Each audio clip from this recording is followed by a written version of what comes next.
Peace, peace, peace. I am feeling fat. This is Jabari, Brother Jabari Network, representing Reality Speaks. But in specific, this show is bonded by the Blade, and we here with y'all tonight to. Somebody got some feedback going on somewhere. All right, hello. Okay, cool. So bonded by the Blade, it's all about us representing for the barbering world. But we want to do is bring the barbering floor here to Facebook, to YouTube, and let you know what kind of healthy conversations that we have on the barbering floor. So we want y'all to join us. We want y'all to come in. We want y'all to talk. Today, we're going to deal with something as Bob Kamal hit me up and he said, man, look, we need to talk about grieving and bereavement and, black men in the community. Because a lot of times we look at black men and we're supposed to be so macho and we're supposed to be so tough, but we suffer a lot mentally from a lot of different things in our community. We suffer from the loss of loved ones, the loss of things, the loss of homes, the loss of organizations, the loss of when you got a beef between your ex-wife, and then you got to deal with the divorce, the loss of those different things. So we got a lot of different things that men suffer from, and we wanted to kind of bring that to the floor because when you lose somebody, when you lose people that's close to you, you go through something in life. And so we want to bring that to the floor here today. And so today let me add to the stream. The God Barber. Um, in the building, and we got Brother Derek Emerson in the building. We got Brother Ariome in the building, and we got Baba Kamal. And so Baba Kamal is going to kind of spearhead this tonight, this conversation. And we're going to deal with some healing. Like I said, we want to, that's what we do in the barbershop. It's a ministry. It's like therapy. And, a lot of times we counsel people or they counsel us, back and forth with your client relationship or the barbers that's in the shop.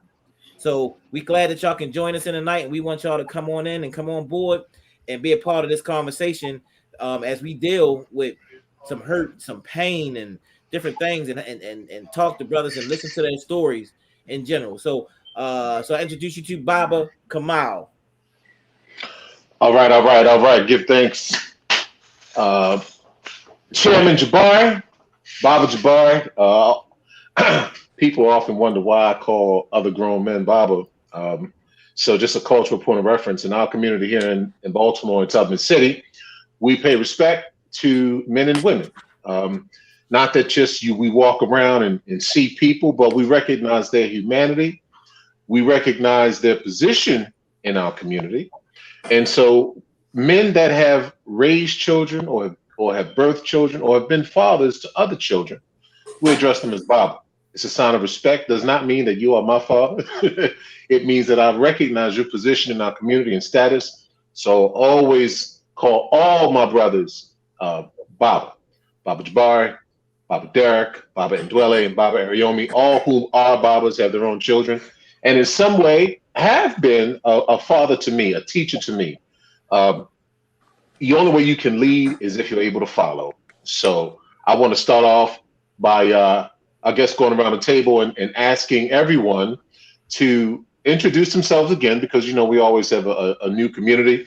And I want to thank, of course, Baba Jabari for opening up the platform of Reality Speaks and Bonded by the Blade to myself.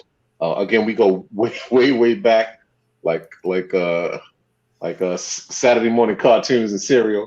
Yeah. Well, let me just say what that is because a lot of people who don't know that story and how we do go back. But before I do that, let me say happy Earth Day to my Mama Mayat today. Today she's 71.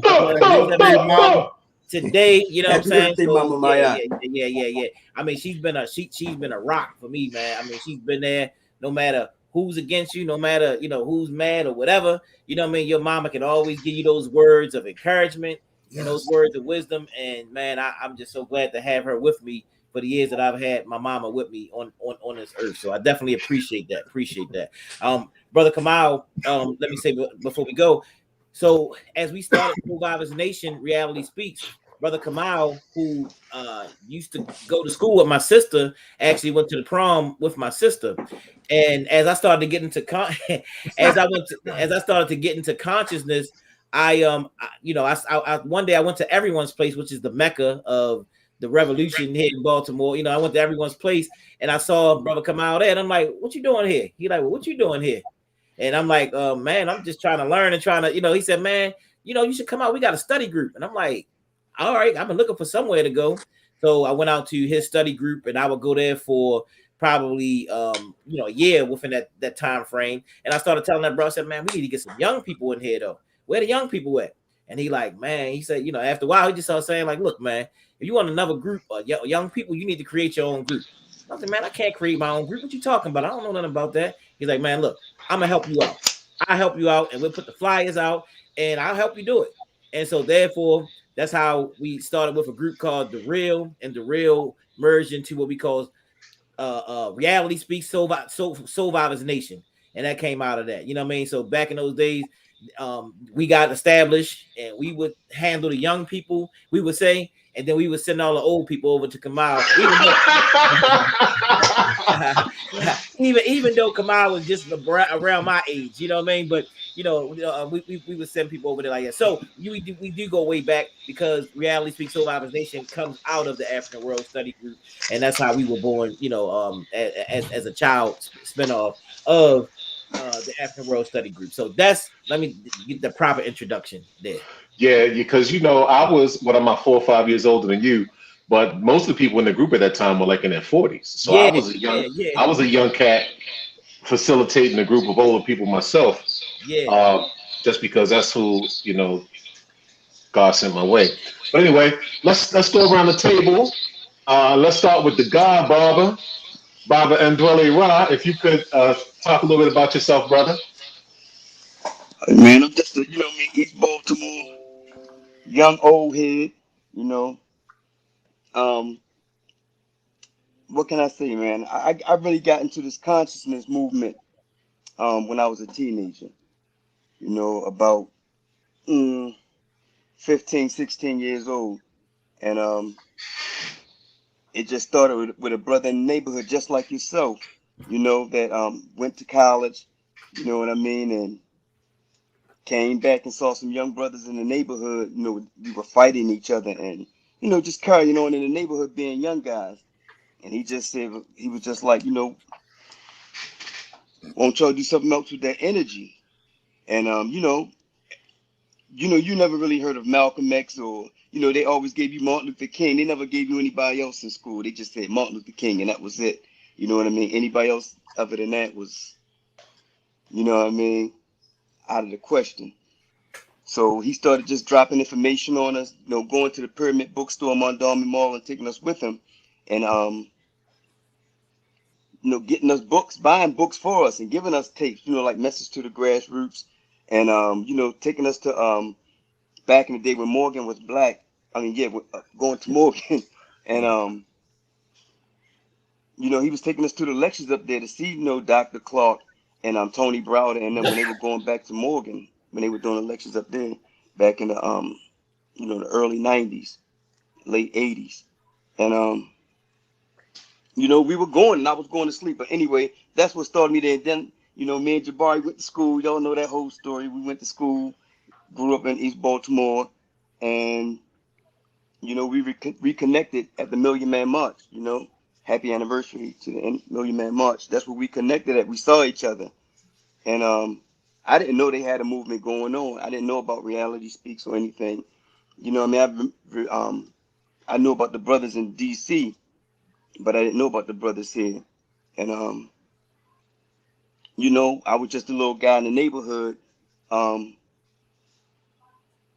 always trying to talk to people, man, and drop jewels, and was talking about Mandela and all those things. And them cats was laughing at me. They were calling me calling me Frederick Douglass and calling me all these names, which, me, I was offended at the time, you know what I'm saying? I'm like, nigga, I don't like no Frederick Douglass, but I was always talking black stuff. Like, man, you go with that black stuff again, you go with that black stuff again.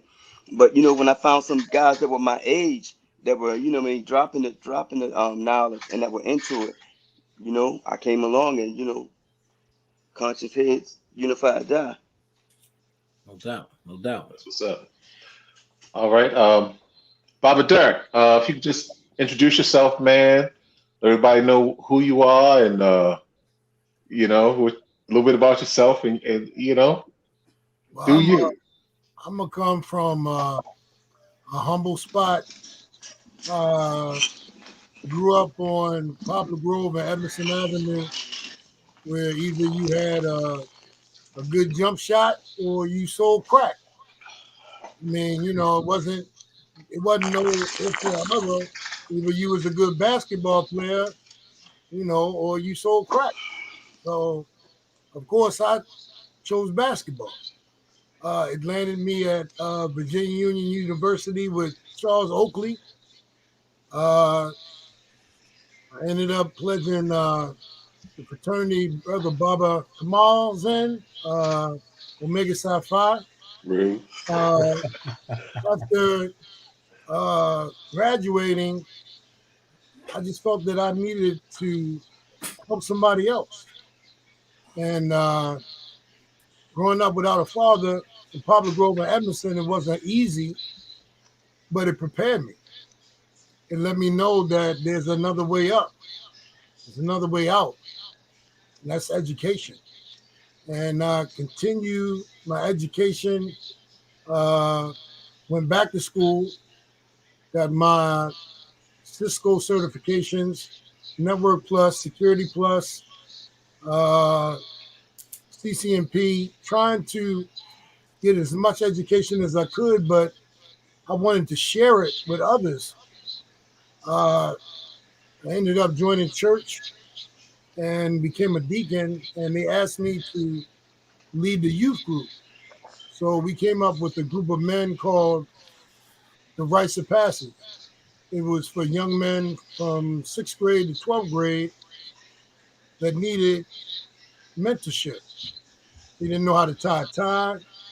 A lot of them had never had experience going down to the Blacks and Wax Museum on North Avenue. We took them to Morgan State homecoming games, and we basically taught them that if you have a belief in yourself, it doesn't make you a punk. You don't have to be a follower.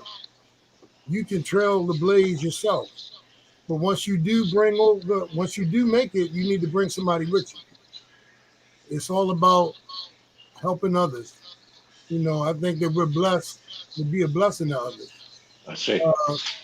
When I was at Virginia Union, I was an alcoholic, weed smoking whoremonger. But I was saved by grace.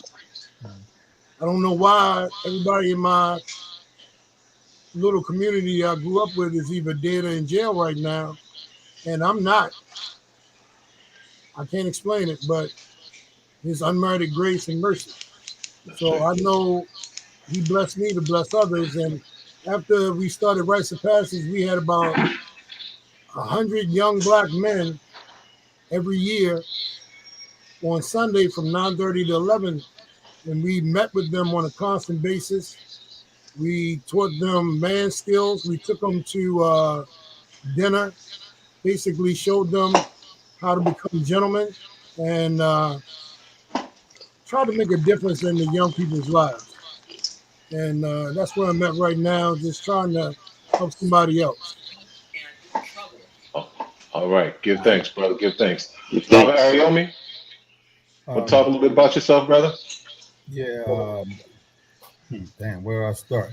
I don't want to go all the way back to where I came from McCabe Avenue. I'm from McCabe Avenue originally, but I'm from everywhere in East Baltimore. I actually got a chance to know Baba Kamal's parents because I used to be friends with his brother when we were younger. So I used to hang out at his house, but he was never there when I was there. But I am a graduate of several of the schools in Baltimore City Community College, where I was taught under a professor named Harry Smith, who really introduced me to consciousness by having me read like books like Miseducation of the Negro, ISIS papers, things of that nature. After graduating from there, I went to Morgan State University for school for social work, and I got my bachelor's there. I have my master's in social work from University of Maryland. I'm a clinician. I'm a mental health therapist. I've been doing this type of work for 14 years. Um, I met Jabari through another friend at Los Doobies, Sister Zinga. I used to go there to eat, and she told me I need to meet this brother, Jabari. He was doing reality speaks, doing all types of lectures at the time. And I got a chance to meet him, got a chance to become a part of Soul Survivors Nation. We grew into a big entity. We were doing a lot of great things in the community, and he's still doing a lot of things in the community. And so I want to give him his honor for that and praise him for the work that he's doing, and for allowing me to be on your panel tonight. All right, all right. So we have a group of men from all diverse backgrounds, just regular brothers, right? Mm-hmm. Nothing really special about any of us, in terms of where we came from and so forth and so on. So I'm Kamal, brother Kamal, Baba Kamal, whatever you want to call me. East Baltimore, Heron Run, Mervo, University of Maryland Eastern Shore, and I've been blessed to be a person that's slow to speak and quick to listen, to learn, and have always wanted to be a bridge builder and to lift as I climb. As Jabari talked about, just like everyone here. And so my story is, being a community organizer and a businessman and a father and a husband. I have worked very hard to be what I consider a good man. And I want us to actually define what a good man is in a minute, everybody. But I want to tell you why I'm here right now, and that's because 6 years ago I lost my mother. We got an And echo. We got an echo in the background. It's something. If y'all can mute your, let me see. Let me mute your microphone.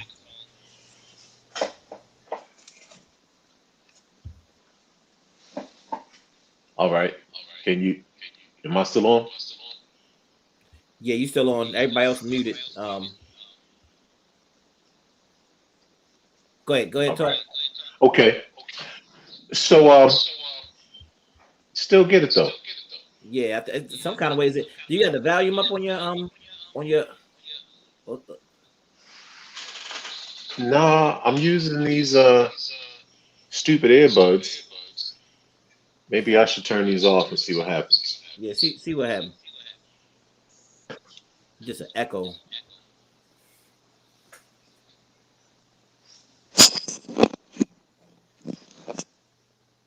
Can't hear you Still now. got echo?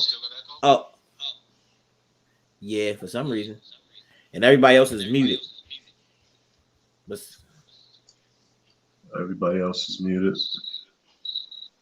But go Let's ahead see. and talk. Well, no, because my computer is muted too. Your computer is No muted. idea. We can hear you, but I mean, Yeah, I'm sorry. Must be my setup. I just bought these headphones today. Anyway.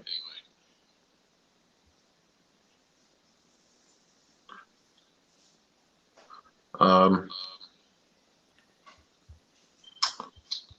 right. Technical difficulties. I'm sorry, but anyway, so I lost my mother so we 5 years, I 6 years ago, yeah. and I thought I mourned. I thought I had given myself a chance to heal from the loss of my mom. And about 6 months later, I was at a family event. I was at my cousin Stacy was getting married, and I sat there in the audience. And I felt like I was having like a heart attack or a stroke, or I was about to pass out. Like I felt horrible. And I was getting ready to go to the emergency room. So I called up my ex-wife and I told her I'm getting ready to go to the emergency room. I'm having these feelings. And as I'm driving to the emergency room where she worked at Northwest Hospital, which was close to where the wedding was. She said, "Kamal, you haven't healed from losing your mother." I'm like, "What do you mean? It's been 6 months." and I just started crying. Like it just came out of me. I thought I had, like everybody else does, you just move on with life, right? And that began a period of what I call severe anxiety, um, borderline depression, because I felt like an orphan. Both my parents had been deceased. Um, my oldest daughter was going away to college. I had recently gotten divorced from my children's mother, and my long-term girlfriend and I had broken up all around the same time, and I just felt like everything I loved was leaving me. I mean, yeah, I was very proud that my daughter was going away to school. As a matter of fact, right before that wedding, the day before that, my daughter was being recruited by Salem College in North Carolina, and they flew her down. They were trying to get her to come, and I remember pulling off from the airport and saying my mother would be really proud, and tears coming. But that began a period for me that's been life changing. It has been life changing, and I have not fully healed from that sense of loss in my life.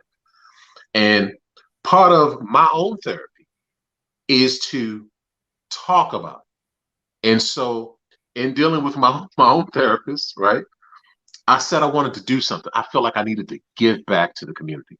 I felt like I needed to have a cathartic process while in dealing with my own grief, I help other people deal with theirs, because I know I'm not the only person, the only Black man dealing with the sense of loss. And so I asked Brother Jabari if we could put on this workshop, and that's why we're here.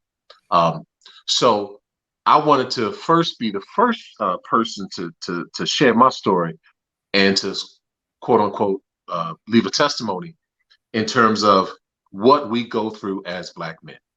I know a friend of mine whose mother passed almost 20 years ago, and he's never ever shed a tear for his mother. Good friend of mine. And he's not one of these harder than hard kind of guys. I don't think he just knows how to deal with that emotion. And so we as Black men, as I said, one of the questions I wanted to start with first is, how do we define being a man? Like, how do we define being a man? How do we define being a Black man? Is it our biology? Is it our physiology? Is it by having children? Is it by having I know it's not going to be by genitalia.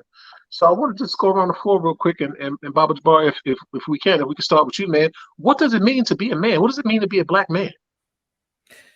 To be a Black man, to be able to provide for your family, food, clothing, and shelter, and emotional support, within our community and within our families. That's just a simple definition for me.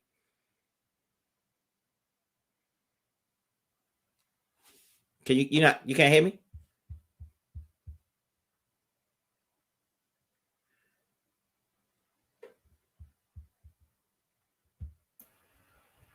Can you hear you? I can hear you.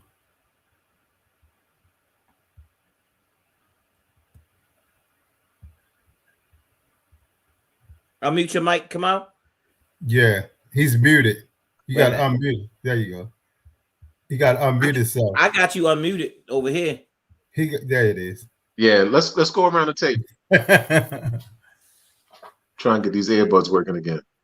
Okay. Who you want? Whoever want to give to the cipher. Whoever wants to go next. I'll go. It's funny that you should ask that question, because I was sitting here actually reading over some stuff about what a man is right when you did that. So we must be on the same page, right? According to Webster's, a man is a human being or a person, whether it be he's a male, adult human being, sometimes a boy, an adult male servant, an attendant, a subordinate, a male employee, a workman, a soldier, a sailor, especially one of the rank and file, a husband, a lover, a person whose qualities conventionally regarded as manly, such as strength and courage, and manly qualities such as virility, or a player on a team. Now, I don't go by Webster's dictionary version of it. I've been through A Rites of Passage, the Egberts Cokerine. under Baba Adamola at Kulana, and he describes manhood in a whole nother way. And I'll give you that description of what he said a man is. On a biological level, a man is one who has attained physical maturity and possesses the capability of passing seed and semen.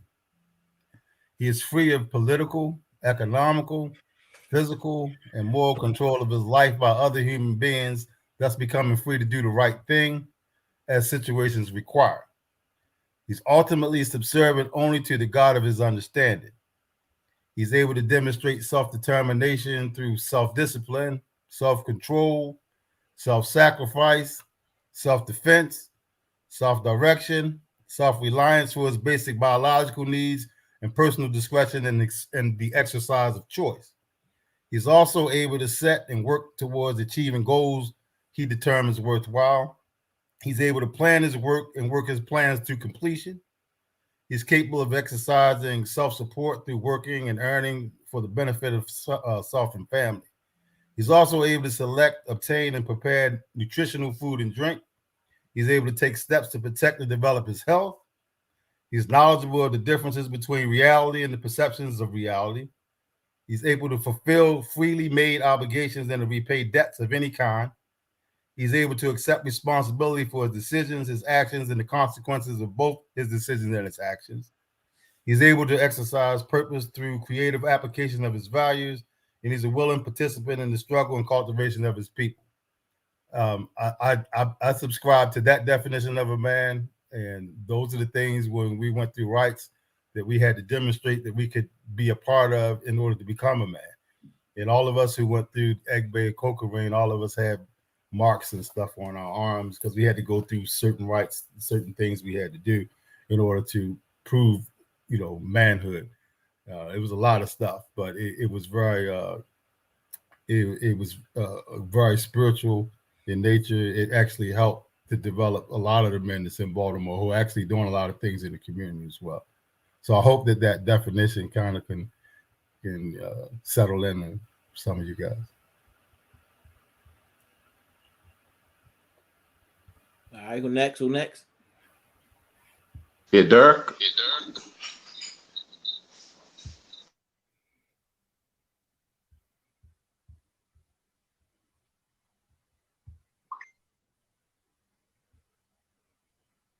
I think you got unmute Derek.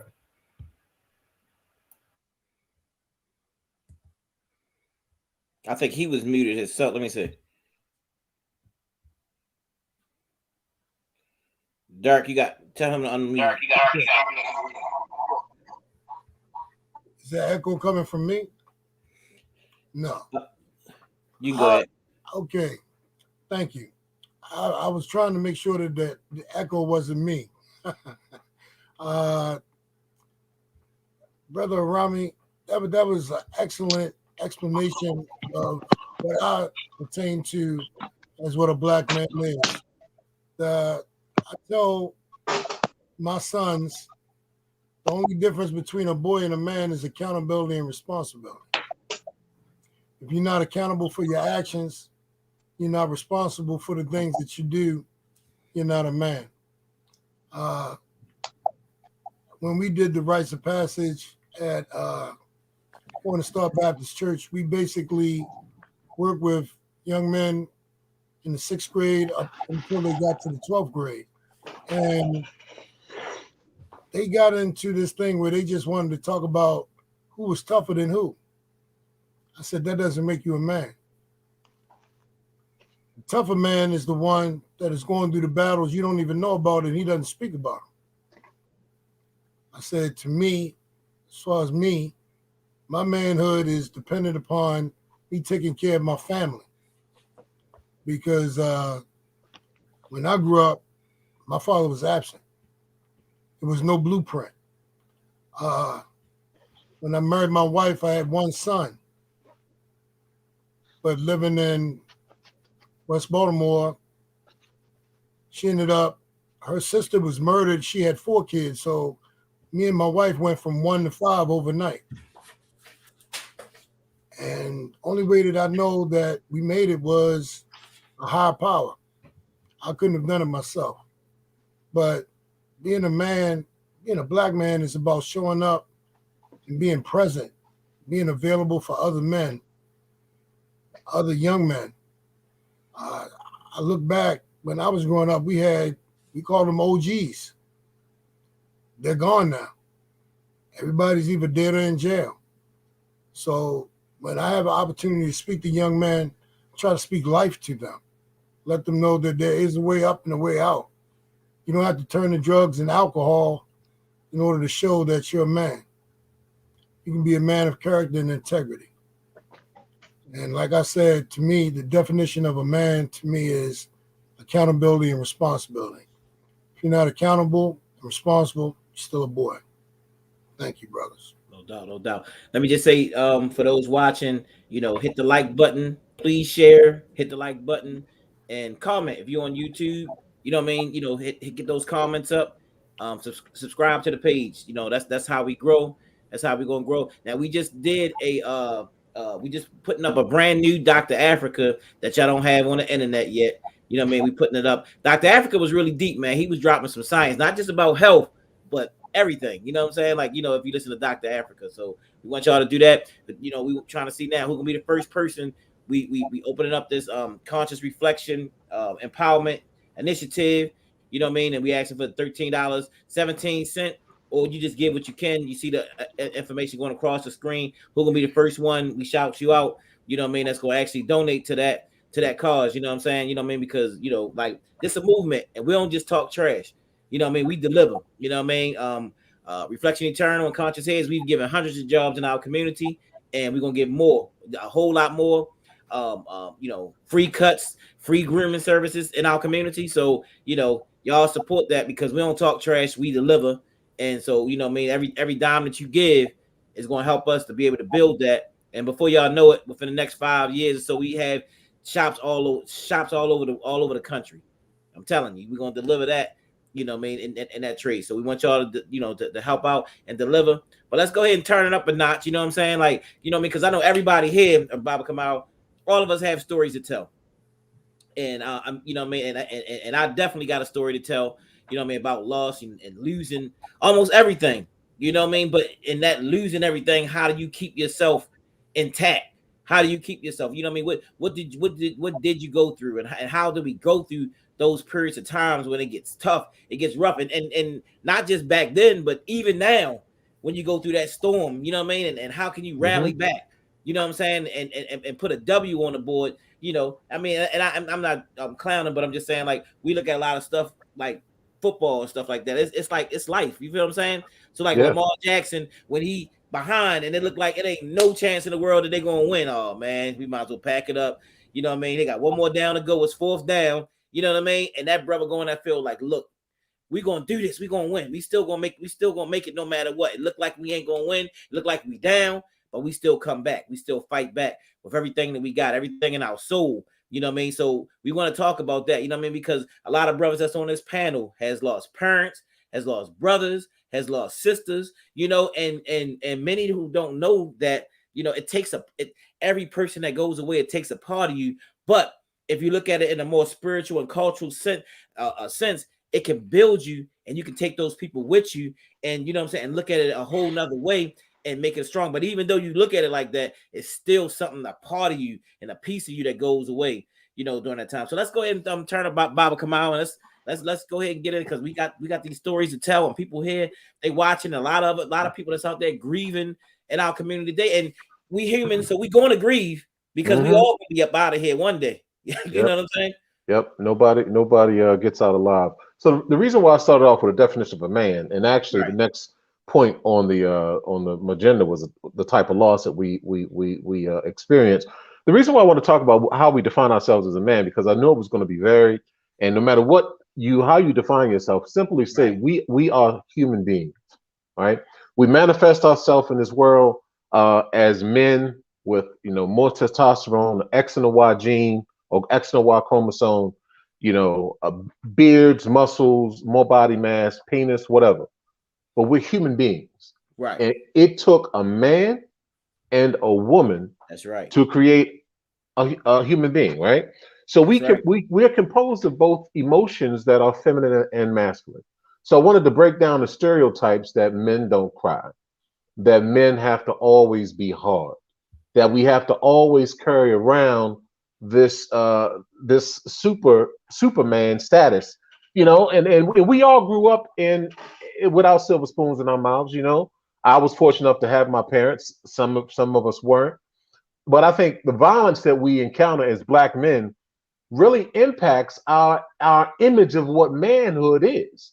You know what I mean? I remember having a gun pulled on me at the seventh grade, at Hearn Run, or back in the day it was a starter jackets. People were getting killed over starter jackets. My friend Antamar Thomas was playing with a gun, shot himself. So I think that for us, the trauma that comes along with the violence of being a black man makes us a certain kind of way that we never feel like we can just be a human being, that we can be soft, that we can be gentle, Right. which is important for you to be a full-fledged human being. Right. We are not just those other things. We compose all of those emotions in the gamut. And so I wanted to talk about that experience. How have we moved beyond just being impacted by that violence that we grew up with into being able to be a more emotionally aware person? And Brother Dirk, I want to hit you with this one because this is something we've talked about, and I think your story is powerful, brother. Right. But before Brother Dirk goes in, let me just say thank you to brother Albert Phillips for his 1317 contribution. We want to thank Mr. Wiley for his $20 contribution. We appreciate that through Cash App, and we want to thank Sister Kalia Johnson for her 1317 contribution. And if Sister Kalia will let me, and she'll hit me, let me, talk about her story in general. It's a very deep story. But if she gives me the permission to talk about that, I'll go in depth with that, because that's a very serious situation. Some things that happen in our community with our organization being involved and a lot of different things. So thank you for the donations. Let's keep them rolling in. I'll keep shouting them out. But go ahead, Brother Dirk. First of all, I want to just thank you guys for the platform. Growing up, it was not easy, and I did turn to drugs and alcohol. But it came a time where I got married after I had my son, and my best friend, who was a multi-millionaire, he drank himself to death. Basically, went up to Windsor Inn and had too much to drink and ended up throwing up and asphyxiated off his vomit at the age of 33 for the multi-millionaire. And that changed my life. He was the best man in my wedding. He's my best friend. And, not even losing my father hurt like losing the person that you feel as though you are totally connected to. We fought, but nobody could touch him. Nobody could touch me. The thing that I got out of it was that it took me 10 years to grieve, to be able to say, okay, I can go out to his gravesite and speak. We have to allow ourselves to be able to grieve about situations that if you don't allow yourself to grieve, it festers up inside of you, where it comes out negatively, affects your other relationships with other men, with women, with other people. So I just started going to counseling. People were like, why are you going to see this counselor? You can get through it. You're a black man. I needed to talk about it. I had to express myself. And after talking to the counselor and getting it off my chest, how I was feeling, he let me know. A lot of black men are walking around right now mad and angry because they didn't have an opportunity just to talk to somebody. It's very important for us to be able to open ourselves up, but it's hard because you don't want to open yourself up and feel vulnerable. But the thing is, you have to have a trust relationship with the people that you're talking to. With me, with my fraternity, I know that it's a big thing with discretion. Me and my brother Kamal, Baba Kamal, we talked about a lot of things. But one thing that I know when I talk to him about it, it stays between us. It is not deciphered out on the internet. Because of my position, I can't have IG. I can't have Instagram or Facebook or Twitter. But one thing I do know is I have a relationship with my high power that I talk to on a constant basis. And that is what keeps me. You know, the end result is me wanting peace. And whatever you need to do to get peace, whether it be counseling, talking to another brother, but we can't let these feelings stay inside of us, feeling like that we can't talk to anybody else because we don't trust them. You have to let your guards down. I've cried. I sat up and explained my story to Brother Kamal. He understands me. We have a relationship. Find somebody, at least one person that you know, that you can talk to, that you can trust, to open up enough to tell somebody that you're hurting. Definitely. Give thanks. Brother Aunt? Are you on me, brother? Okay, all right. I'm unmuting myself.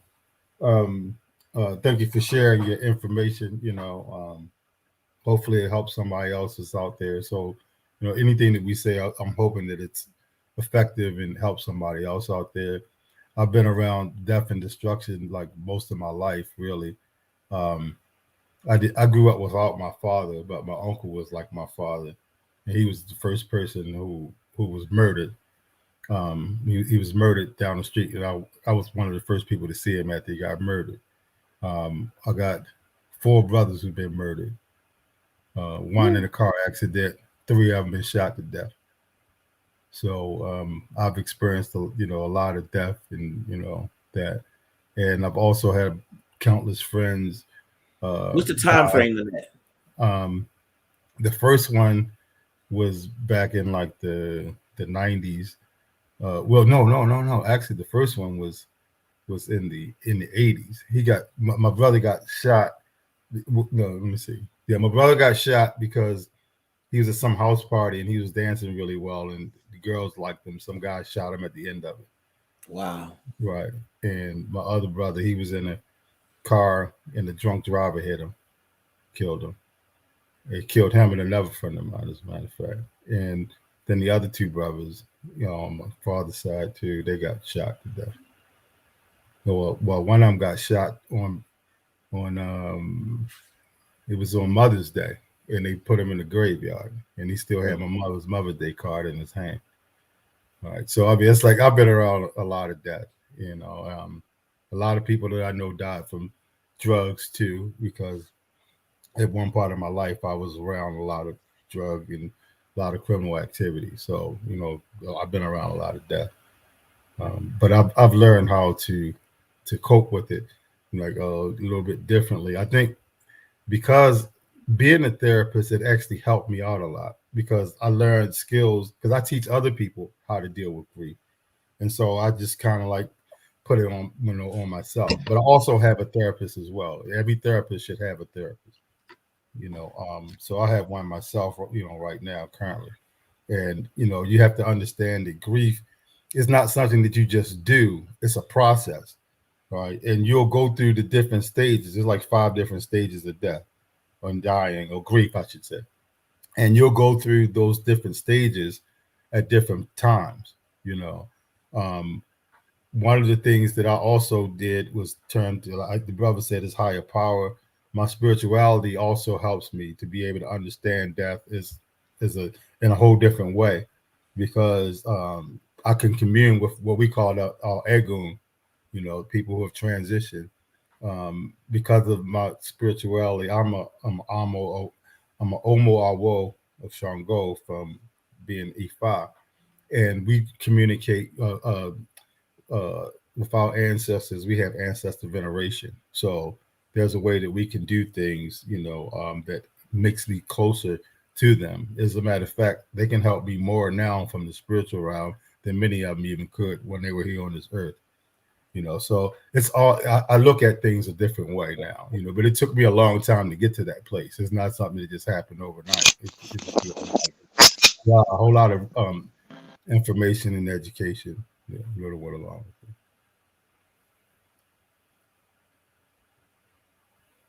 it. Okay. All right. Okay. Did Ndwele, did he pop back in? He did for a second, and then he just went back. He should be coming back in a second. What about you, Baba Jabari? What about you in dealing with the stress of loss or growing up where we grew up, the things we go through, you know, the different types of loss? You know, like coming up probably through my 20s was, you know, pretty, I guess it was pretty easy living. You know what I'm saying? Like coming up through the 20s. Once I got to my 30s is when all hell started to break loose, I guess you would say, when I would experience death and I would experience, you know, because I was organizing in organizations, and I was talking to Brother Simbi, and we was even talking about the depression that you go through, even with organizations breaking up. You know what I'm saying? Like there's a big depression that goes on there. You know what I'm saying? Because, you know, like for me, organization was everything. Soul Vibers Nation was everything for me. You know what I'm saying? So when you start to break up and you start to lose that hope, you know what I'm saying? It was a lot going on all at one time. You know what I'm saying? But let me just say this. I mean, starting fresh, let's talk about loss, and I'll just walk you through. I started as a divorced child. You know what I mean? My mother and father breaking up. You know what I mean? When I was 5 years old, and I went through it. Like I tell people, they laugh at me, but I tell people I failed the first grade. Like I failed the first grade, and I failed because emotionally, like I was messed up. Like it was like a death. Like I couldn't explain it. I cried all the time. You know what I'm saying? Wow. I was depressed all the time. You know what I'm saying? Like, you know what I mean? And I cried like all the time. I listened to my mother and father fussing on the phone, and I would run somewhere and just start crying. I was tore up. I was tore up from that. You know what I mean? A lot of people got to talk about that when their mothers and fathers are not getting along. But my mother and father, like heaven for me was being in the bed with my mother and father, and me rolling over to the left, and then me rolling over to the right. My mama there and my daddy there. Man, it wasn't no better feeling than that in the world for me to be able to experience that. Daddy here, mommy there. You know what I'm saying? And when that was taken away, it was like, what the hell is this? I'm at grandma's house now. You know what I'm saying? Like I'm there. Like, what the heck am I supposed to do with this now? And mommy and daddy fussing all the time. You know what I'm saying? So that was, I failed the first grade. Couldn't focus at all. And then from there, living my life and then growing, you know what I mean, up. And then I would grow up to be married, and then I would grow to be to divorce. That was emotional. Like, you know what I'm saying? That was really emotional. And a lot of people don't know. Like, I found myself watching movies, funny movies, and I would just like cry. You know what I mean? Like, damn, why am I crying right now? You know what I mean? And I would cry because it's something about breaking up with your mate, but it's just the and looking at your children and how they affected. Because I understood, because I was a divorced child at the same time. You know, when I was going through divorce, Soul Vibers Nation was going through a big breakup. So it was like Soul Vibers Nation. It was divorce at the same time. At the same time, I had just lost my uncle Durrell, my Uncle D, and Uncle D was like a dad, another dad to me, because when my mother left my father, we went to move to my grandmother's house, and then a year later, my uncle moved there with us too. You know what I'm saying? So he became, I told somebody today, I said, man, he became like, I was a mama's boy. If y'all look at the picture I put up today on Facebook, that was me. I was laid up under mommy all the time. Uncle D came in there and he was like, okay, you letting come on. And he snatched me from up under there. Although I still got the loving from my mom, but he like, oh nah, you a little soft, man. You know what I mean? So Uncle D would take me in. Man, look, all day long, this brother, I mean, when he came from work, he would box with me. He would play basketball. He would throw the baseball. We go to boat checks, and he just throw the ball at me. And we became each other's, like, because his children wasn't there, and I still had a relationship with my father, but we was right there in the same house. So we became almost like a father and son, you know what I mean, to each other. You know what I'm saying? So, you know, when he passed away, man, that was big. You know what I'm saying? And that took a part of me, you know. And then my grandmother passed away. You know, the organization was going through some things, and man, it was a dark time in my 30s. That's when I started putting on weight, because at my time, you know, I was like, man, I'm here with my children going through all this stuff, and it was just like I don't even, I would eat stuff, and then at that point, not that you suicidal, because you got people that you living for the community, but it's just like you just like, man, I don't even care right now. You know what I mean? Like, I'm gonna eat this, I'm gonna eat these shrimp, I'm gonna eat these stuffed shrimp, and I'm gonna eat this sub, and I'm gonna eat this. You know what I'm saying? And it was just something that became, you eat food, might fall asleep in the bed, they have food in the bed and all kinds of stuff, you know what I'm saying? So, it was a tough thing. And then leading up out of that, you know what I'm saying, and coming back and then losing your houses. I lost most people don't know I lost my business, my whole entire business. I lost, like like 5-6 years ago. And I left that. I lost my business and cars repoed all around the same time. And there was a time that I got my BG&E and my water cut off on the same exact day. In the midst of all of it, I'm talking about the same day. I heard the guy coming, BG&E, he came, my electricity got cut off. And then the same exact day, I left because I was frustrated, came back, and I had another sign on my door, like, your water has been, you know what I'm saying? And I'm like, damn, all on the same day, but I stayed positive in the midst of all of that stuff. And I pushed forward.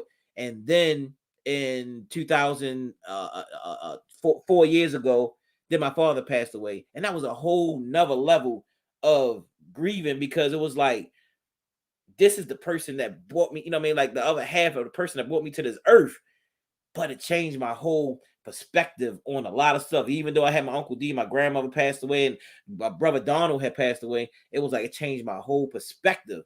Like stuff I was lacking on, like my life insurance. I had like, hey, I'm gonna get me some life insurance and all. Once that happened, I took care of my life insurance policy, made sure that was up to par.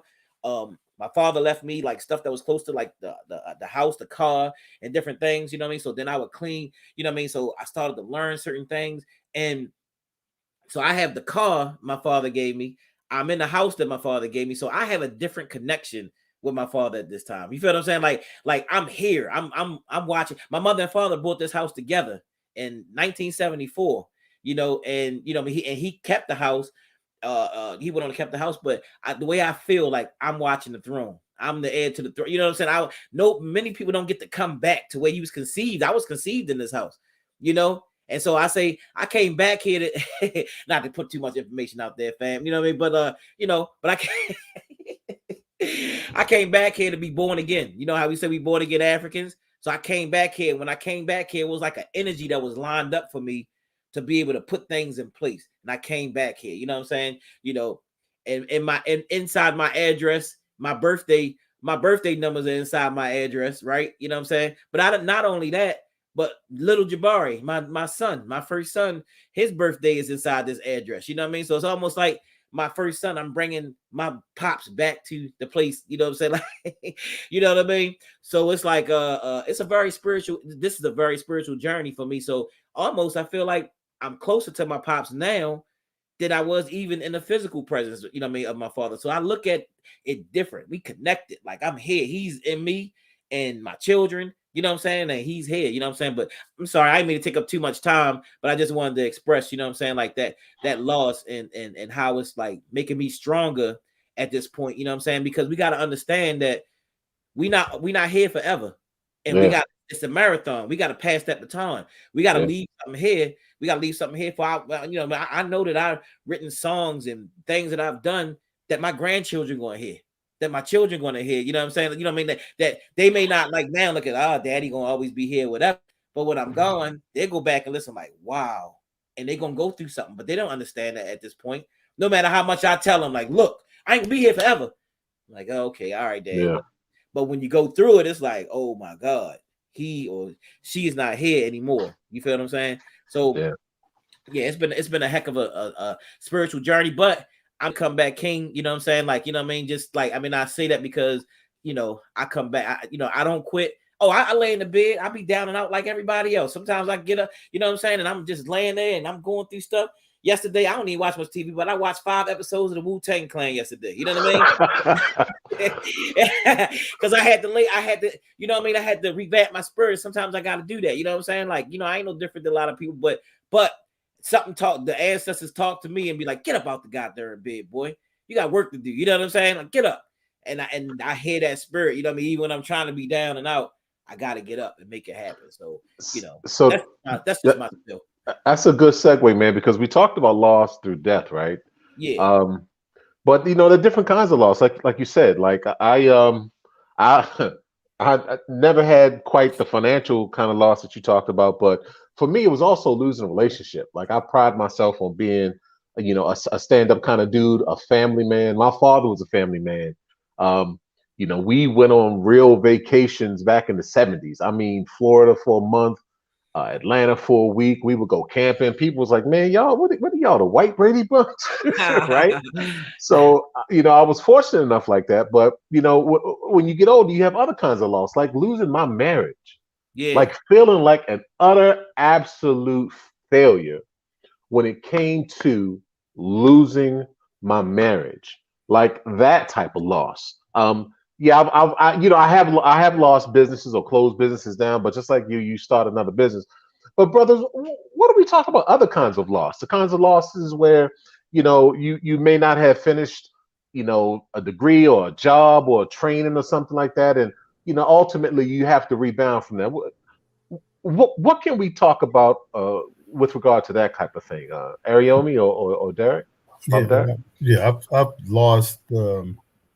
So I've been married 3 times, so you know, and the wife I'm with right now is in Florida, and I'm in Baltimore.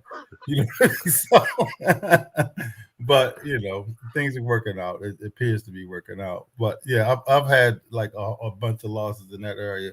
You know, I was also a single father, and my first wife, she left my son when he was 7. He hadn't seen him since.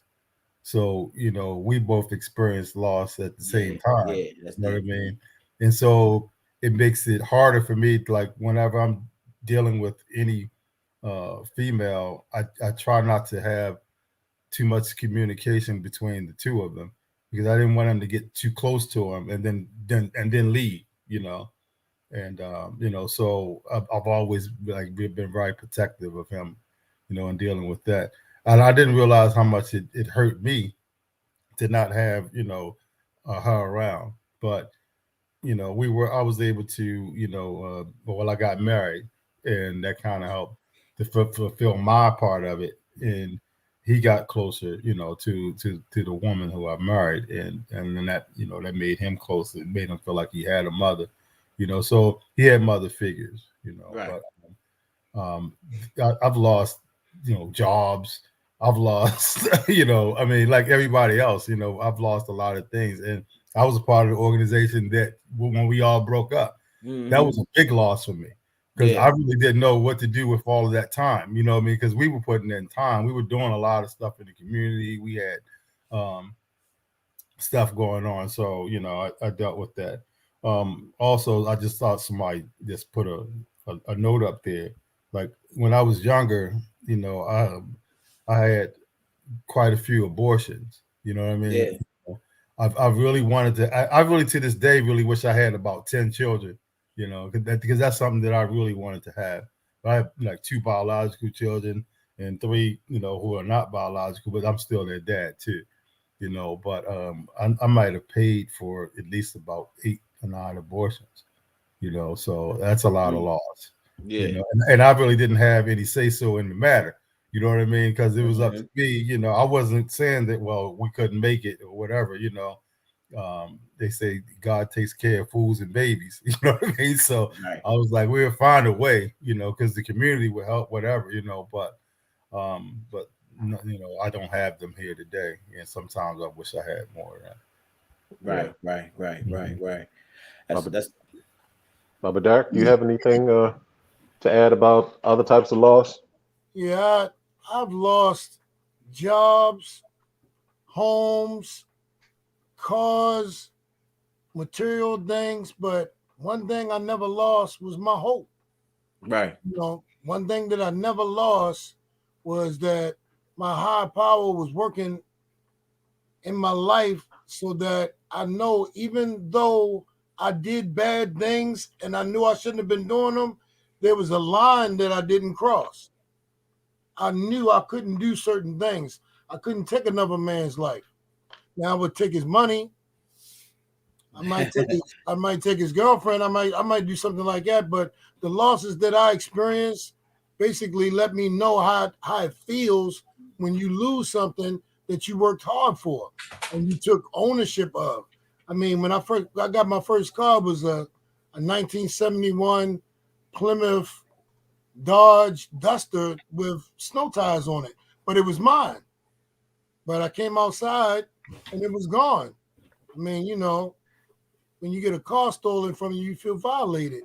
But I also knew that sometimes when you don't want to move, your higher power will take something from you and force you to move into a direction in which you might not even have seen. Right.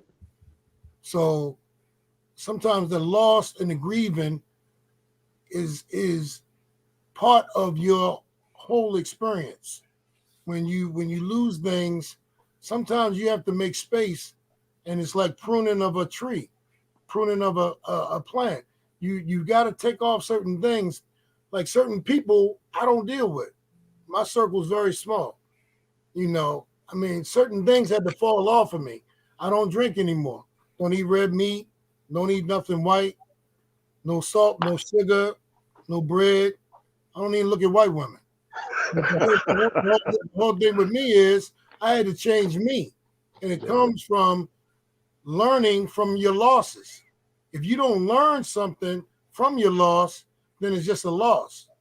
But if you learn something from what you lost, then it's a lesson.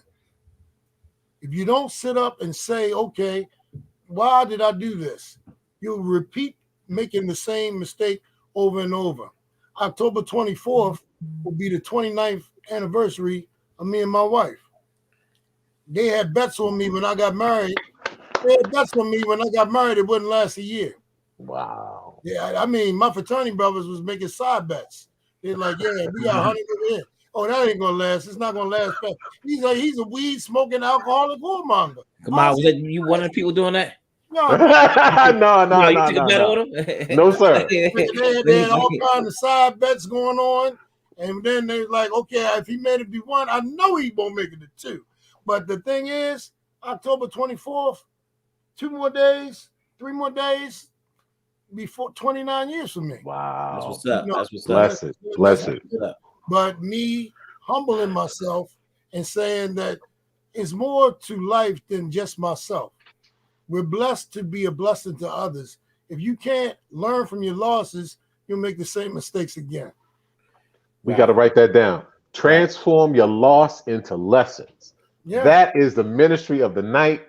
Transform your loss into lessons. Right. That from your mouth, bro. That is the lesson. Let me just shout out Starrett Thompson for a $20 donation. We appreciate that. You know, and like I said, you can still give donations. You got the information going across the screen. We appreciate those that's donating. This is going into a mighty plan that we have going on, and a mighty empowering plan that we have going on for our community. So definitely keep them coming in, and we're gonna show y'all what we can do. But let's keep it moving. So I know we're getting late in the hour, brother, and so I don't want to keep us on here till midnight. So we talked about the loss. We talked about the things that we deal with, and so now we want to talk about the resurrection of that and those techniques. So the techniques I've heard coming from the brothers are, talking to people.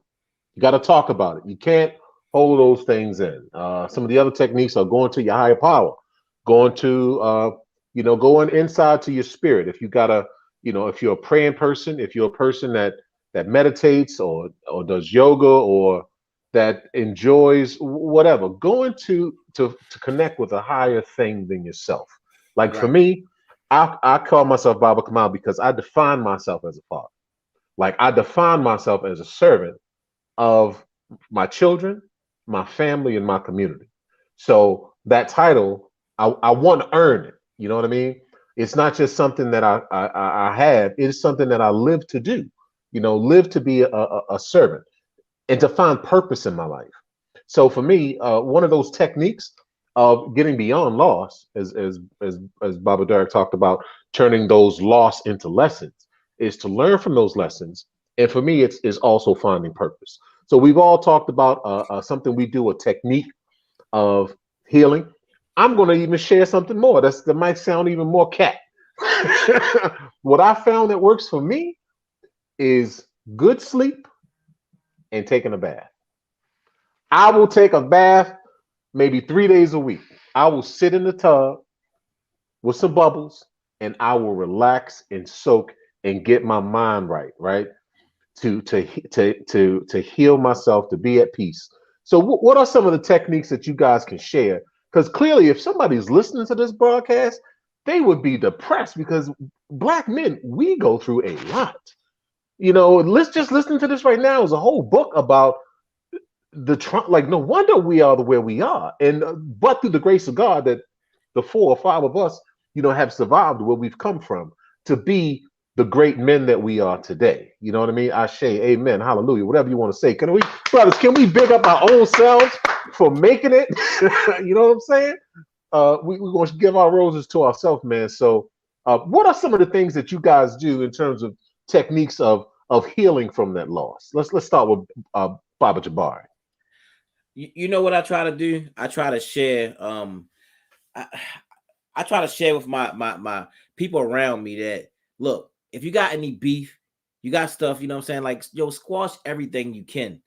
I try to teach that ministry because, look, we ain't gonna live here forever, and we thinking that we're gonna be here forever. And I try to tell people, man, look, squash a beef, that because that's very spiritual. If you can squash a beef with somebody and come together, it's too man. Look, I'm 46 years old. I ain't trying to be beefing with nobody, for real. You know what I'm saying? I'm trying to live this thing out, live my years out as healthy as I possibly can. Squash those beefs, man. You know what I'm saying? With the family. It ain't worth it. You know what I'm saying? And we got to stop living like we got forever to live.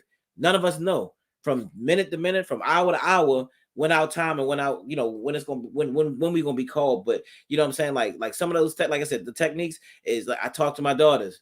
I talk to everybody. I'm like, look, man, at some point you gotta, you know, we gotta move forward. We gotta move forward. All this anger that you holding, I'm telling you, because when that person leaves, you're gonna be like, oh my God, I wish I would have talked to him. He was just right there. Or I wish I would have talked to her. She was just right there. And you know what I'm saying? Like, nah, man, do it now. Because I'm telling you, the time is coming. I mean, I'm not trying to be gloom and doom. I'm talking about what's been happening before we got on this earth. And what my mother had to go through on this earth. You know what I'm saying? Lord knows, man. My mother's my favorite, one of my favorite people that I've met since I've been here on this planet. And if everything goes according to, you know what I'm saying, like divine, you know what I mean, to the plan or a regular plan, you know what I'm saying? If she leaves this earth before me, I'm gonna be crushed and heartbroken. But I know at that point my mother becomes me, you know what I'm saying? I know that my mother, like, you gotta keep moving, Jabari.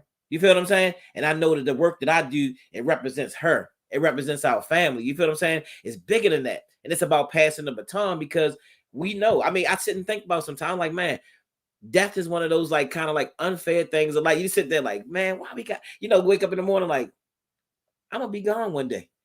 Like, you know what I'm saying? Like people around me are gonna be gone one day, you know what I'm saying? And how do I cope with that? But it's like, but telling other people, man, look, squash them beefs as much as you can. I'm trying to tell you, squash those beefs. You know what I'm saying? So that's been like a ministry for me to try to get people to heal on some of those things they got going on. But if people ain't lost, a lot of people have not experienced losing people directly, like a mother or father or like a brother, somebody like directly connected.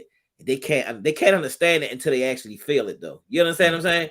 When you feel it, it's a little bit different. It's like, oh shit, this is what he was trying to say, or this what they was trying to say. Like, damn, this is a whole different experience.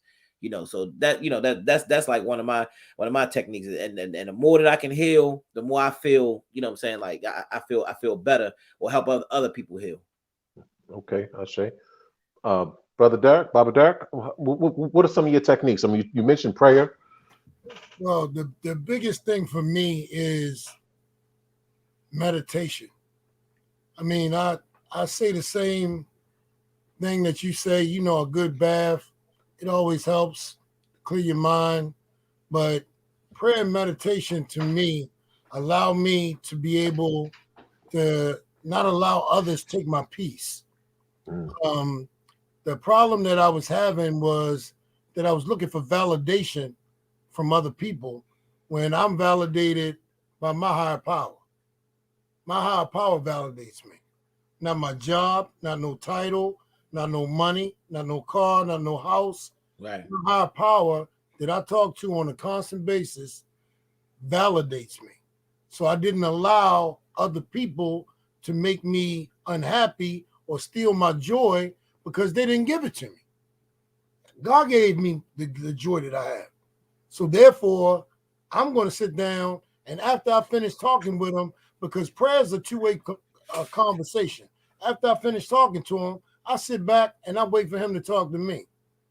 You know, a lot of people rush after they pray. After they pray, they got to run. They got to run to school, or they say their prayer in the shower, and then they rush and they run out. No, after you pray, sit still. Peace. Be still.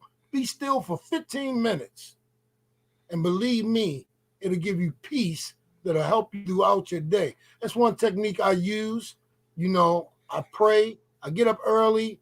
I work out, and after I pray, I sit still. I meditate, and I allow my higher power to speak to me so that when I'm sitting up and I'm coming and I'm praying and I'm asking for things, he's telling me, no, the higher you go, the more of a servant you become. The higher you become as a man, as a father, in your job, whatever, the more of a servant you become to the people that you work with or you are fathers for or you're married to.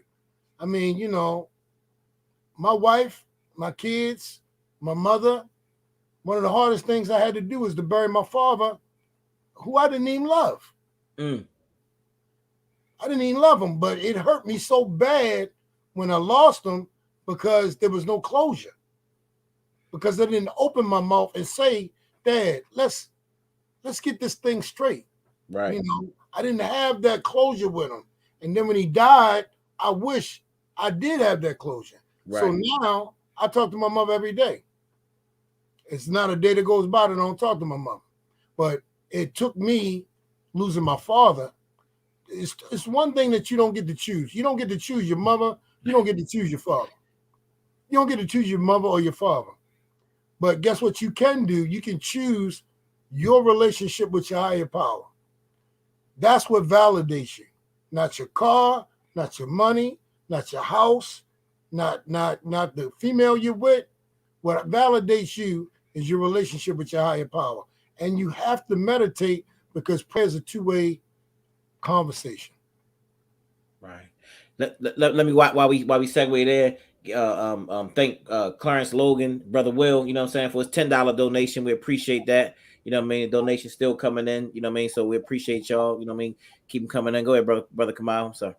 Okay, nah. So, Bob Ariomi, if you want to share some of your techniques to deal with loss and to move on and to just stay healthy as a black man in this world, bro. Yeah. The thing that I do the most, I like the water. You know, water is always purification. So taking like showers and things that helps. I like walking, going to the stream, or being around water, being in nature. That also helps me. I told you before, I have a therapist myself. I am a therapist, but I have a therapist, so that works for me. But for the people who have transitioned, I can commune with them. It's like I have an altar in my home that has like all of the people who have transitioned before me, you know, and I can call their names, pour libation, and then I can actually do a reading to actually communicate with them. I give them the things that they used to have when they was on this earth, like every day, give them coffee, water. Some of them smoke cigarettes, you put that on there. I mean, you know what I mean? It's like whatever it is that they did when they were alive. But I find it, I feel protected by those things, you know, by these entities that are around me, that surround me. And then also, I do believe in the law of attraction. So like when I wake up in the morning, I'm already happy. You know what I mean? I don't really have these bad days. I've had bad moments of the day, but never 24 hours of straight badness, you know. But I do like what he said, what Doc said earlier about, you know, that lesson, you know, that he was talking about. Just keep on using your higher power, and then moving forward like that. But if I had to like work with somebody to teach them how to do the grieving process, it's a longer process, because it's not stagnant. It's something, like I said, it goes back and forth, and there's different techniques that you can use in order to overcome grief, but it's going to take a little while, depending upon the individual, right? Some people, I think that maybe the shortest I've probably seen maybe in a month.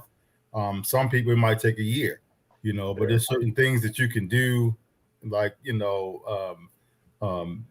something real simple would be like to write a letter to the loved one who you lost or whatever. But then you need to have somebody there that you go over it with, and then you can burn it, different things like that. But I find that when I talk with men, that helps me a lot too. I like being around men and discussing what's going on inside of me. And because there's certain things that we can only talk about. We should be able to talk to our significant other about with anything, right? But I find that when I'm with men, I'm able to be like a little bit more open, and that they're a little bit more understanding of me because we all are the same, or have very similar experiences, So I really like to do that too. I think there needs to be more men's circles so that we can talk about grief and loss and all of those things and ways to overcome it. Some of us may need professional help. Some of us can help one another, but some people are going to need some professional help. And if they need that, then I can refer them, or we can do different things. So hopefully this is not the end of us discussing grief, because as we see right now, it's in all of our lives.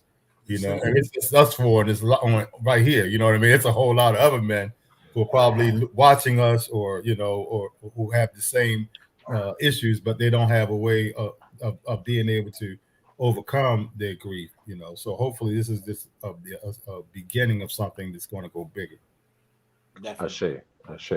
Jabbar, I want to just close out with two things, a couple things. One is the truth. Nothing can be healed if it's not brought to the light, if it's not done, if it's not truth, if it's not acknowledged. So the first thing we have to do as men is to understand like really who we are, right? Again, like I said before early in the conversation, we are men, we're born, genitalia, penises, whatever. We're not built to be hard all the time. We're not built to carry around this post-traumatic stress disorder of how we grew up or whatever we dealt with. We're not supposed to be that way. Right. In other traditions, in other cultures, it's acceptable for men to hug. It's acceptable for men to embrace each other. Right. One of the best things that I always loved about when we had our circles out at the parks, man, was that circle and what I call the offering of the mouth, which is everybody offering something to the community. Derek, my most proud moment was when the first time I got to hold hands and sing the hymn. I love the hymn. Like just holding hands with brothers and singing, being in community. Right. So we have to acknowledge the truth about the thing is that a man is not an impervious, is not a piece of steel. A man is the opposite of a woman. So if you want to look at it, sometimes when you think about a woman, she may have a man on the inside, and we might have to bring that woman. The woman in us is in the inside. Our emotions are deep in. Mm-hmm. But you are both man and woman, black man. You are both. You're not something separate called a man, right? When I start my prayer, I always say, giving praise to Mother, Father, God, because in our tradition we acknowledge God as a father, because essentially you had the mother, the Holy Ghost, the Holy Spirit is manifested through, as we all grew up in Christian, as Mary, and God was the unseen. So in typical religions, and I don't want to get too deep into religion, but God, the unseen Godhead, is represented as a father, but the Spirit is both masculine and feminine.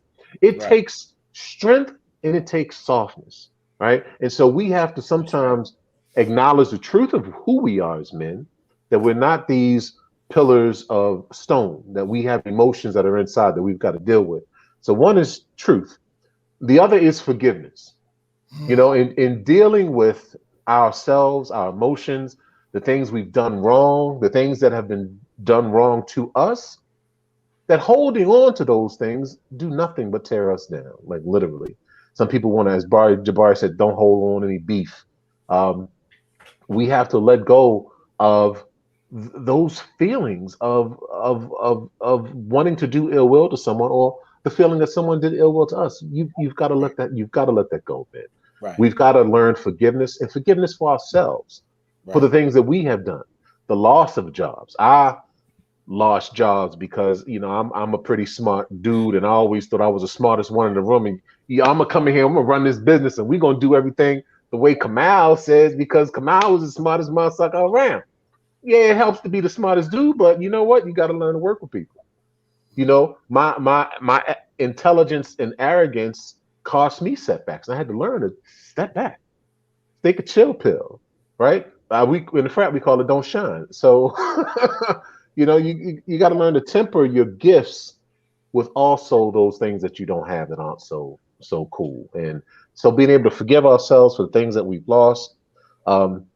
So those are the things I just wanted to mention in closing is truth about our situations, recognizing what it is to really be a man, and understanding that we've got to forgive ourselves and go within. And of course, as we talk about, all of us have talked about our spiritual practices, and reach out to someone, reach out to the Most High, who's always with us. We are never alone. We are both spirit and flesh. Science right now, if you hook the electrodes up to my head, science measures the heartbeat and brain waves, and the first rule of physics is that energy is never lost but transformed or conserved. So we know that the energy, the spirit that manifests our bodies, go on to the great beyond to be with God or the ancestors, whatever you want to call it. We call it many names. It goes on that we are not just this flesh. Men, you are not just a purse and a penis. You are not just muscles and hair and all this masculine machismo. You're a total whole human being. So please give yourself the grace of being both masculine and feminine. Ashe. Definitely. Ashe. You know what I'm I just saying? want And to say one quick thing, real quick. Kamal, this is one of the sayings that I use all the time: is that we're spiritual beings having a human existence. Our human experience. And so our humanness, we kind of selfish when people transition.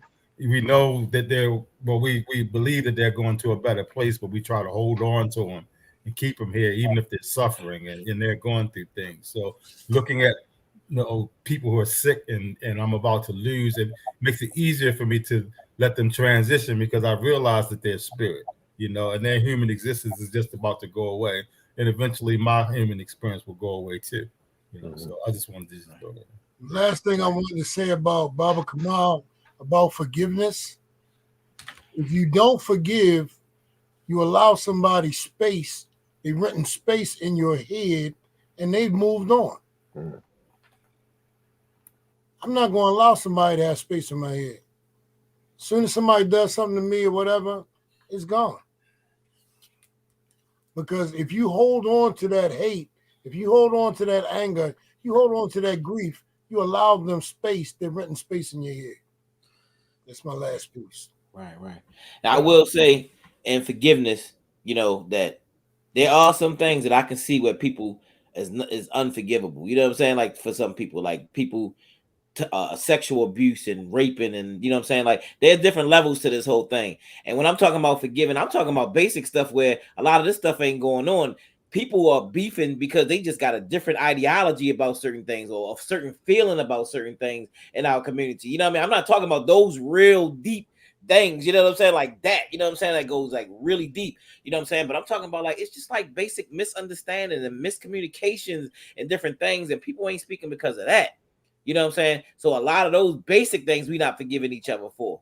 So, you know what I mean? I'm just saying, like, let's push forward and let's focus on forgiveness. And we had to come back and do this again. Definitely, you know what I mean? And open up and get more people in, you know what I mean? And open up the healing circle for a lot of our brothers and for our sisters also, you know what I'm saying? Because there's a lot of people for bereavement when mommy or daddy or that person passed away, they don't come back from it. It's done. Like their whole life changes and for the worse. they can't get it together. You know what I mean? Because it's like, oh, they have no understanding. It's like, oh my God, my life is over. What I'm gonna do without this person? And we have to be able to teach people that this has been going on for millions of years before we got here. You feel what I'm saying? And we gotta be able to keep it going because this is unfortunately a part of life, and we gotta be able to keep it moving, and we gotta be able to keep it going. Because, like you said, it's a marathon at the end of the day. You know what I'm saying? And it's about passing that torch down, and we got to be able to keep it moving and understand our ancestors and how we talk to our ancestors and how we look at things as a African-centered community and how we keep things moving. And when our loved ones gone, yeah, we grieve and all that kind of stuff, but we got to keep it moving at the end of the day. Well, like Derek talked about, not saying it to his pop, man, and your father has heard you. His spirit has heard you. So please forgive yourself for that at that point. And I want to say each of you. I'm gonna say this starting with myself. Kamal, I love you. Jabari, I love you. Derek, I love you. Ariomi, I love you. We have to express those things as men. As long, you know, we're both, we're dual. And so I want to share that gentle and soft emotion with all of you to say thank you for this. Again, this was speared because of my own struggle with anxiety after my mother passed away. And it's been 6 years, and it still hits me. Like, I've lost my mother and father this time of year, and something happened 5 years ago that triggered chemically something different in my body where I need anxiety medicine and all that other kind of stuff. So I want to get this out and share. So Baba Jabari, I want to thank you for this platform. Baba Ariomi, Baba Derek, thank you for joining us this evening. And again, let's love one another and support each other as brothers. Okay, no. Well, let's continue to build. Thank y'all for coming on. And like I said, we'll do this again. And we appreciate the spirit, because like I said, it's all about healing at the end of the day, you know, and that's what we stand for. That's what we're about. That's what Reality Speaks is about. That's what African World Study Group is all about getting that information and knowledge so that we can heal in our community. And that's what we are as barbers. You know what I mean? We healers in our community. You know what I mean? You know, barbers and bobbers, however you look at it. But we thank y'all for coming on, and we're gonna do this again. And y'all have a beautiful one. Yeah, cool. Right. And if anybody needs, I have some assignments that people can do to help them with the grieving process. Just hit me on my inbox or something. Give your email out. With that, I have so many of them. I gotta remember which one I want to use. Use Baltimore Addict ADDICT at AOL.com. See, I'm still with the running man. AOL. No doubt. So we'll use that one because that's the personal one that I use all the time. So I know I'll check that. Got you. Come on, you want to give out your email? Like, you want to give out or anything like that? I can help them. Come on, you want to give out an email? Yeah, well, not email, but hit me up on Facebook. It's African World Study Group, AWSG, at Facebook. Also, I just started another YouTube channel. I have a YouTube channel for my sailing and building stuff. So now, man, we gotta talk about that. Yeah, I got about 3,000 subscribers to my other channel. So I'm gonna start this new one out, the African World Study Group. But yeah, African World Study Group on Facebook and on YouTube. And I definitely appreciate the community. No doubt. I want to talk to you about that. Brother Derek, you want to give out any information? Well, basically, meet me at Morning Star Baptist Church on the corner of Woodlawn Drive and Security Boulevard. There you go. I'll be there ushering 7:15, 9:15, 11:30. Let me tell you, this brother is one of the best storytellers in the world. He's real calm tonight, but he is one of the best barbershop corner stoop storytellers in Baltimore City. He real calm right now. Listen, you got me up here late. You know I get up 5 o'clock in the morning. I know. No doubt. Well, thanks for coming out with us, brother. Bro. We appreciate it. Yeah, and y'all brothers have a wonderful night. All right, love you guys. All right, love y'all too. Right. All right, peace.